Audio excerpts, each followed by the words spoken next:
এবারে তো যথেষ্ট ভালো ফসল হয়েছে। হ্যাঁ মহারাজ, পরিসংখ্যান বলছে বিগত 10 বছরে এত ফসল কখনো হয়নি। তাহলে তো এবার কৃষ্ণনগর যথেষ্ট সমৃদ্ধশালী রাজ্য। যথার্থই বলেছেন মহারাজ। এবার কিন্তু আমাদের ভাবতে হবে যে এই ফসল বিক্রি করে রাজকোষে যে অতিরিক্ত অর্থ আসবে তা দিয়ে কি করা যায়। হ্যাঁ, ভাবো ভাবো, সকলে মিলে ভাবো। আমার মনে হয় এখনই ভাবার কোনো প্রয়োজন নেই। কেন কেন কেন? কেননা এবছর ভালো ফসল হলেও আগামী বছরও যে এমন মাত্রাতিরিক্ত ফলন হবে তার তো কোনো মানে নেই। সেটা একদিক দিয়ে ঠিক। হয়তো আগামী বছর অতিবৃষ্টি কিংবা অনাবৃষ্টির জন্য ফসল কম হতে পারে। সেই জন্য আমার মনে হয় রাজকোষের অতিরিক্ত অর্থ সঞ্চয় করে রাখা উচিত। আমিও গোপালের সঙ্গে একমত মহারাজ। গোপালের কথা তো শোনা হলো, তা মন্ত্রী তুমি এবার তোমার মত প্রকাশ করো। আমি বলছিলাম কি, অতিরিক্ত অর্থের সিংহভাগই প্রতিরক্ষায় খরচ করা উচিত। হ্যাঁ হ্যাঁ, প্রতিরক্ষায় খরচ করা? হ্যাঁ, মানে নতুন নতুন অস্ত্র শস্ত্র কেনা, এই আর কি। কেন কেন কেন, হঠাৎ কি এমন হলো যে নতুন অস্ত্র কিনতে হবে? মনে হয় পুরনো অস্ত্রে মরচে পড়ে গেছে। সাবধান গোপাল, সাবধান। ঠিক আছে ঠিক আছে, আমি আর কোনো কথা বলছি না। মহারাজ, যেটা বলছিলাম আর কি, আমাদের তো শত্রুর আর অভাব নেই। শত্রু? কাকে শত্রু বলছো তুমি? প্রথম শত্রু মুর্শিদাবাদের নবাব, দ্বিতীয় শত্রু আমাদের প্রতিবেশী খাম্বাজ রাজ। কথাটা তুমি খারাপ বলনি বটে। বলা তো যায় না কখন তারা আবার কি করে বসে। তাই আত্মরক্ষার জন্য আমাদের প্রতিরক্ষা ব্যবস্থাকে ঢেলে সাজানোর প্রয়োজন। আর তাই প্রথম পদক্ষেপ হচ্ছে নতুন অস্ত্র কেনা। ঠিক আছে ঠিক আছে, সেনাপতি কদিন ছুটি নিয়েছে, সে ফিরে এলেই এ ব্যাপারে আমি তার সঙ্গে কথা বলে নেব। সেনাপতিকে আবার এর মধ্যে টানার কি দরকার মহারাজ? ও তো শুধু তলোয়ার ঘোরাতে আর হুড়ুম দারুম করতেই জানে। কূটনীতি বা অস্ত্র কেনার ব্যাপারে ও কি বোঝে? আমি ভেবেছিলাম কোনো কথা বলবো না, কিন্তু আর কথা না বলে যে থাকতে পারছি না। অস্ত্রের ব্যাপারে সেনাপতি কিছু বোঝে না, আর যত বুঝে গেলেন আমাদের মন্ত্রী মশাই। গোপাল, কথার মাঝে এভাবে মন্তব্য করতে থাকলে আমি কিন্তু তোমায় সভা থেকে বের করে দেব। তার আর কোনো দরকার নেই মহারাজ, আমাকে কদিনের জন্য ছুটি দিয়ে দিন, আমি আর রাজসভায় আসবো না। গোপালের সাহসটা একবার দেখেছেন মহারাজ? ঠিক আছে, যাও যাও, তবে এমন ব্যবস্থা করব না যে চিরকালের জন্য তোমার এই রাজসভায় ঢোকা একেবারে বন্ধ হয়ে যাবে। হ্যাঁ,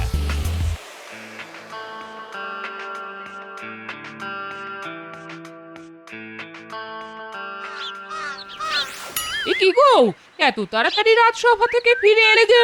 সভা কি ছুটি হয়ে গেল? সকলের নয়, শুধু আমারই ছুটি। শুধু তোমার ছুটি মানে? রাজসভা থেকে চলে এলাম। এরপর যতদিন মহারাজ আমাকে আর রাজসভায় না ডাকবেন ততদিন আমি ঘরে বসে থাকবো আর প্রাণ ভরে ঘুমোবো। এই তোমার কথার মাথা মুন্ডু তো কিছুই বুঝতে পারছি না। হ্যাঁ গো, মহারাজের সঙ্গে কি কোনো গন্ডগোল হয়েছে?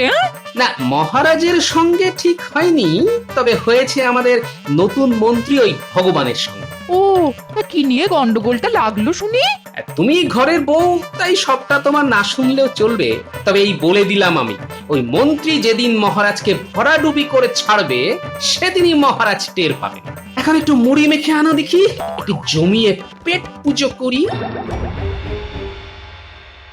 বুঝলে রানী, যত বয়স হচ্ছে গোপালের, মেজাজটাও না ততটাই গরম হয়ে উঠছে। কেন, গোপাল আবার কি করলো? দেখো না, অস্ত্র কেনা নিয়ে আজ রাজসভায় নতুন মন্ত্রীর সঙ্গে গোপালের একটু খিটিমিটি লেগেছে। তা এই ব্যাপারে আমি একটু বিরক্তি প্রকাশ করতেই গোপাল রেগে মেগে আমার অনুমতি ছাড়াই রাজসভা ছেড়ে বেরিয়ে গেল। আচ্ছা, গোপাল কোন পক্ষে ছিল? অস্ত্র কেনার দিকে নাকি অস্ত্র না কেনার দিকে? ওর রকম সকম দেখে তো মনে হচ্ছিল অস্ত্র না কেনার দিকে। আচ্ছা, হঠাৎ করে অস্ত্র কেনারই বা প্রয়োজন হয়ে পড়লো কেন? ওই মানে নতুন মন্ত্রী প্রতিরক্ষা ব্যাপারকে একেবারে ঢেলে সাজাতে চাইছে আর কি। তা প্রতিরক্ষা ব্যাপারকে ঢেলে সাজাবার দরকার হয়ে পড়লো কেন? এই দেখো, এত বড় রাজ্যের রানী হয়েও তুমি এই কথা বলছো? আরে, আমাদের শত্রুত্ব আর অভাব নেই। দেখুন মহারাজ, এতদিন এই রাজ্যের রানী হয়ে আমি যেটুকু বুঝেছি তাতে আমার মনে হয় আপনি যাদের শত্রু ভাবছেন তাদের সঙ্গে কিন্তু বন্ধুত্ব করে নেওয়ার থেকে বড় রাজধর্ম আর কিছু নেই। বলছো? হ্যাঁ বলছি, কারণ যুদ্ধ মানেই তো অকারণে অর্থ আর লোকক্ষয়। কথাটা খুব একটা মন্দ বলনি রানী। বেশ, কালই রাজসভায় গিয়ে মন্ত্রীকে বলে দেব যে এখনই কোনো অস্ত্র কেনার প্রয়োজন নেই। গোপাল কাল রাগ দেখিয়ে রাজসভা থেকে চলে গেছে, তার মানে আমার পথের কাঁটা দূর হয়েছে। সেনাপতি আসতেও কদিন সময় লাগবে। এই ফাঁকে মহারাজকে রাজি করিয়ে অস্ত্র কেনার ব্যাপারটা মিটিয়ে ফেলতে হবে। হ্যাঁ, আহা, অস্ত্র কেনা মানেই নিজের টেকে কিছু ঢোকা।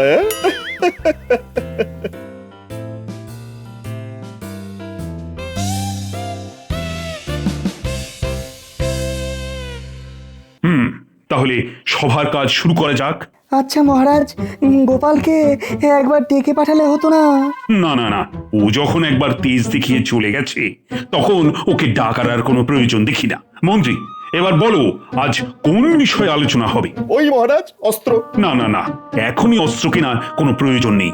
কিন্তু মহারাজ, কালই তো আপনি অস্ত্র কেনার ব্যাপারে এক প্রকার রাজি হয়ে গিয়েছিলেন। কিন্তু পরে ভেবে দেখলাম আমরা যাদের শত্রু বলে ভাবছি তাদের সঙ্গে বন্ধুত্ব করে নেওয়ার থেকে বড় রাজধর্ম যে আর কিছুই নেই। চলে, তার মানে অস্ত্র কেনা হবে না? আর অস্ত্র কেনা না হলে আমার ট্যাঙ্কে অর্থের আমদানি হবে কি করে? বাবা, আপনি কিন্তু ভুল করছেন মহারাজ। এই শত্রুদের সঙ্গে যেচে বন্ধুত্ব করতে গেলে তারা আমাদের দুর্বল ভেবে বসবে। হ্যাঁ, দেখো, যাদের তুমি শত্রু ভাবছো তারা তো তেমন ভাবে আমাদের সঙ্গে কোনো শত্রুতা করেনি। সবটাই তো আমাদের অনুমান মাত্র। অনুমানটাই অনেক সময় সত্যি হয়ে যায় মহারাজ। সে তুমি যাই বলো না কেন, তাহলে এটাই ঠিক হলো যে এখন কোনো অস্ত্র কেনা হচ্ছে না।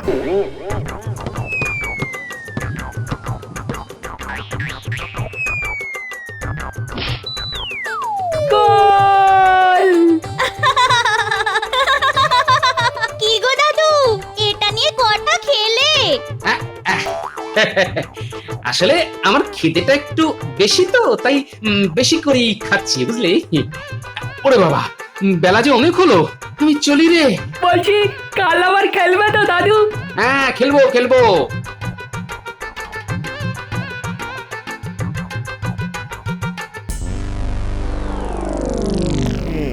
যুদ্ধের ভড়কি দিয়েও যখন কাজ হলো না, তখন সত্যি সত্যি একটা যুদ্ধ লাগাতেই হবে।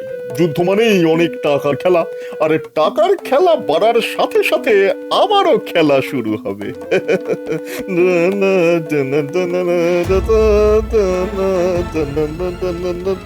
এলোমেলো করে দেমা লুটে পুটে খায়। না, আজ রাতেই বেরিয়ে পড়তে হবে।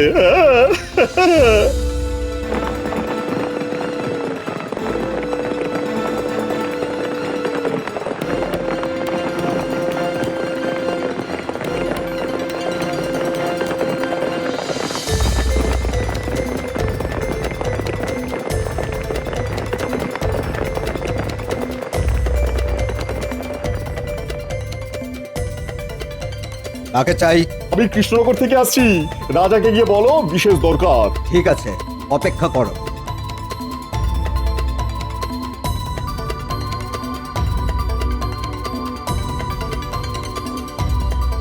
ভেতরে চলো, মহারাজ ডাকছেন।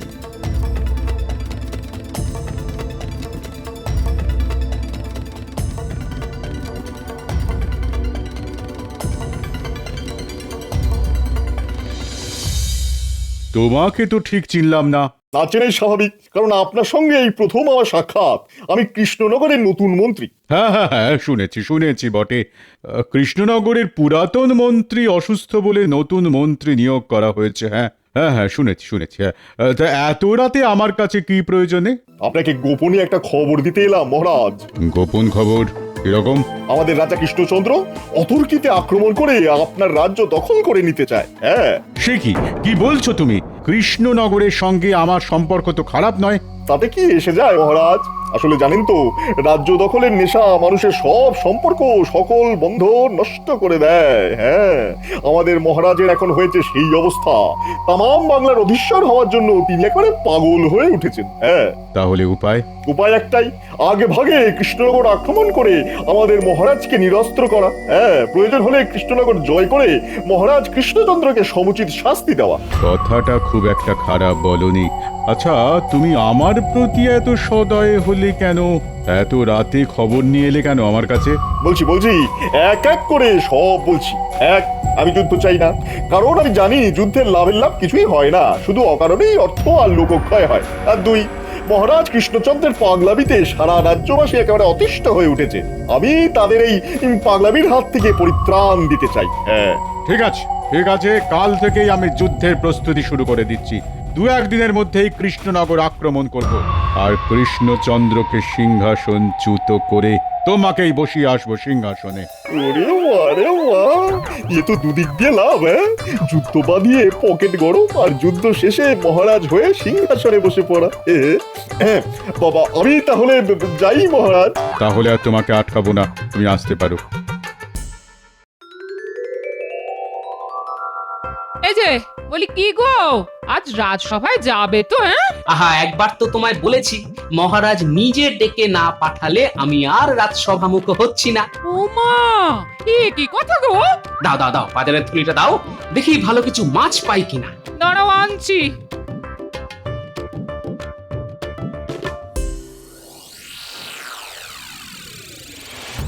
কি বলছো কি বিজ্ঞানী? আমি তো ছিলাম ছুটিতে, আর সেই সময় আমাকে বাদ দিয়েই। তাহলে আর বলছি কি, নতুন মন্ত্রী তো অস্ত্র কেনার জন্যে একেবারে পাগল হয়ে উঠেছিল, আর সেই নিয়েই তো গোপালের সঙ্গে বিবাদ। অবশেষে মহারাজ রাজি হলেন না বলে নতুন মন্ত্রী কিছুটা দমে গেল। তবে মুখ দেখে খুব একটা খুশি বলে তো মনে হয়নি আমার। গোপাল ছাড়া রাজসভা? না না বিজ্ঞানী, মহারাজের অনুমতি নিয়ে আমি কালই গোপালকে রাজসভায় ফিরিয়ে নিয়ে আসবো। হ্যাঁ, তাহলে তো খুবই ভালো হয়। দেখো, চেষ্টা করে দেখো। প্রণাম মহারাজ।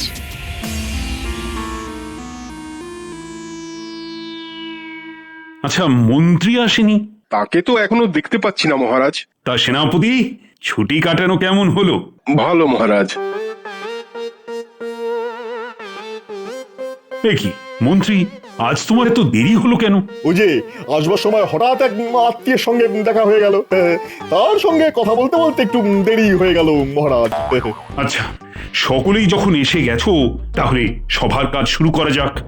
মহারাজ, আমি কি একটা কথা বলতে পারি? বলো। বলছিলাম কি, গোপালকে সভায় দেখছি না কেন? তেজ দেখিয়ে ও বাড়িতে বসে আছে। আপনার অনুমতি পেলে ওকে কি আমি ডেকে নিয়ে আসবো? না, তার কোনো প্রয়োজন নেই। গোপালকে ছাড়াই রাজসভার কাজ যেমন চলছিল তেমনই চলবে।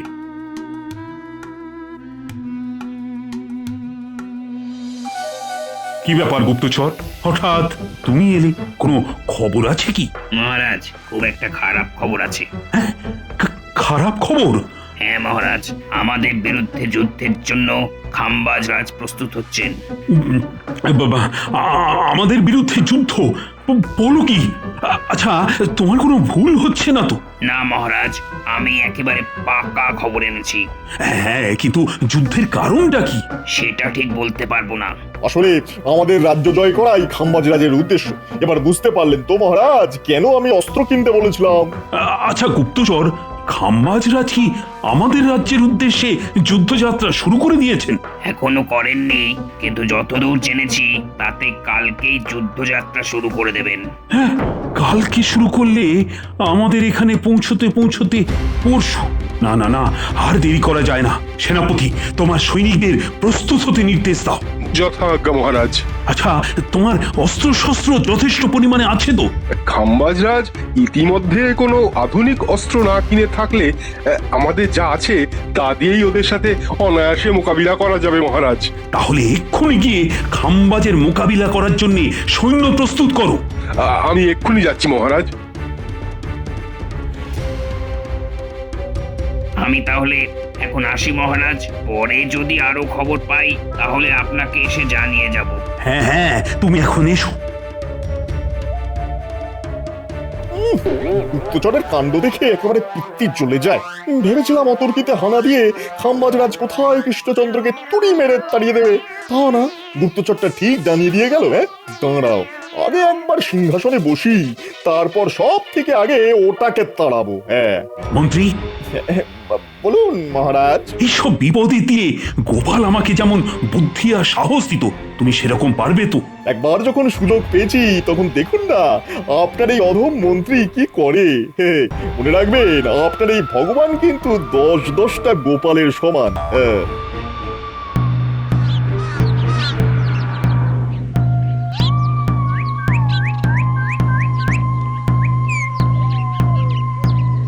শোনো শোনো শোনো, খাম্বাজরাজ আমাদের কৃষ্ণনগর আক্রমণ করতে আসছে। 2-1 দিনের মধ্যেই যুদ্ধ লাগবে।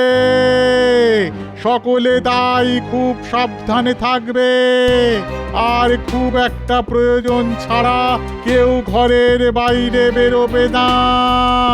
শোনো শোনো শোনো।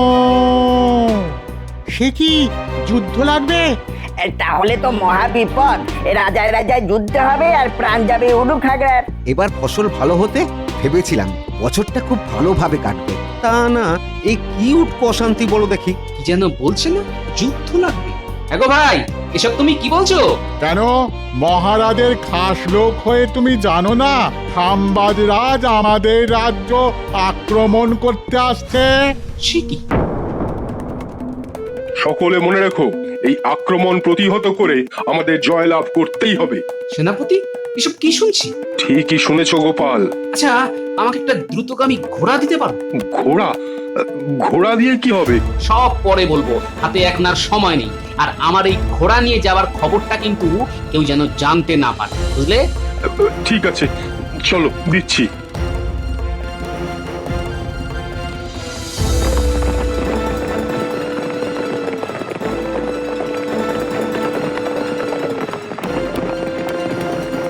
ব্যাপারটা মহারাজের কানে তুলে গোপালের বিরুদ্ধে ওনাকে আরো খেপিয়ে তুলতে হবে। হ্যাঁ,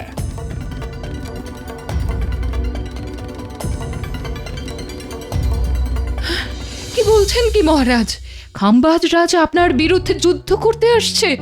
হ্যাঁ, হ্যাঁ, আমার অতি বিশ্বস্ত গুপ্তচর তো সেই খবরই দিয়ে গেল। কিন্তু খাম্বাজরাজ তো আপনার বন্ধু ছিল।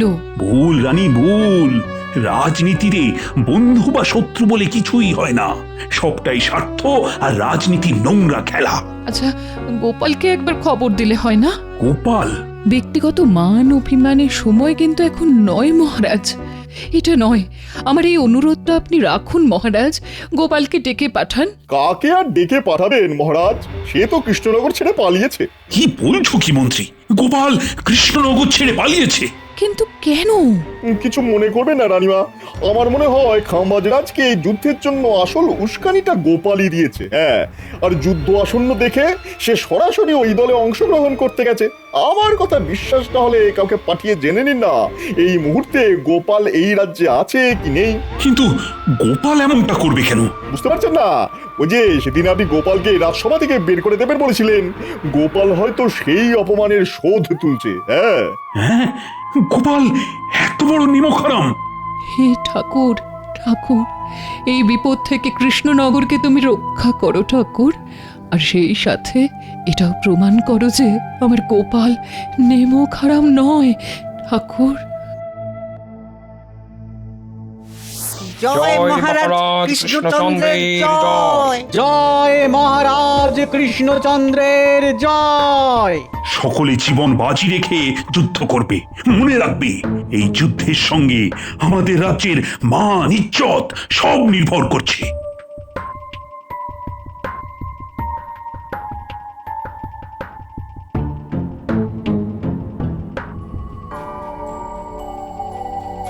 দেখুন মহারাজ, দেখুন আমার কথা সত্যি হলো কিনা।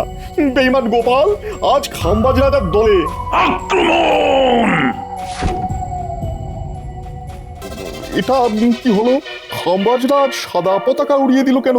কৃষ্ণচন্দ্র, কৃষ্ণচন্দ্র, আমি আপনার সঙ্গে যুদ্ধ করতে আসিনি, সন্ধি করতে এসেছি। তাহলে কেন এই যুদ্ধের আয়োজন? একজন আমাকে মিথ্যে খবর দিয়ে ভুল পথে চালিত করে আপনার বিরুদ্ধে যুদ্ধ করতে এক প্রকার বাধ্য করেছিল। সে কি? কিন্তু শেষ মুহূর্তে আর একজন আমার সেই ভুল ভেঙে দিল। সে বলল আপনি নাকি যুদ্ধ করতে চান না, আর যুদ্ধ মানেই তো অকারণ অর্থ আর লোকক্ষয়, এতে কারুরই ভালো হয় না। কিন্তু কে আপনাকে আমার বিরুদ্ধে যুদ্ধ করতে বাধ্য করেছিল? কে আবার? আপনার এই নতুন মন্ত্রী। সেরেছে, এ তো হাটে হাঁড়ি ভেঙে দিল। এখন তালে গলে আমি পালাই বাবা। কোথায় পালাচ্ছেন মন্ত্রী মশাই? একেবারে পালাতে দিও না গোপাল, ওর ব্যবস্থা আমি পরে করছি। কিন্তু আপনার ভুল কে ভেঙে দিল খাম্বাজরাজ? কে আবার? আপনার এই চিরবিশ্বস্ত গোপাল। গোপাল? গোপাল তুমি? যাক, ভালোই ভালোই সব মিটে গেল। এবার আপনার এই বিশ্বাসঘাতক মন্ত্রীটির কি করবেন বলুন তো? ওকে ওকে আমি কঠিন শাস্তি দেবো। ওকে আমার হাতে ছেড়ে দিন। মিথ্যে কথা বলে আমাকে বিভ্রান্ত করার শাস্তিটা ওকে আমি নিজের হাতেই দিতে চাই। ও মহারাজ, আপনি নিজে হাতে মারুন কাটুন যা ইচ্ছে করুন, কিন্তু দয়া করে এই খাম্বাজরাজের হাতে আমায় তুলে দেবেন না। নিজের রাজ্যে নিয়ে গিয়ে ও কিন্তু খুব মারবে, ভীষণ মারবে মহারাজ, খুব লাগবে আমার। মেয়ের একবারে হাড়গোড় ভেঙে দেবে। ও মহারাজ, চুপ হতো ছড়া, তা আমরা হয়ে আবার বাচ্চার মতো কাঁদা হচ্ছে। চল চল, তোর কি হাল করি দেখবি, চল। গোপাল, গোপাল তুমি না থাকলে আজ কিন্তু একটা বড় বিপদ হতে পারতো। জয় গোপালের জয়। জয়।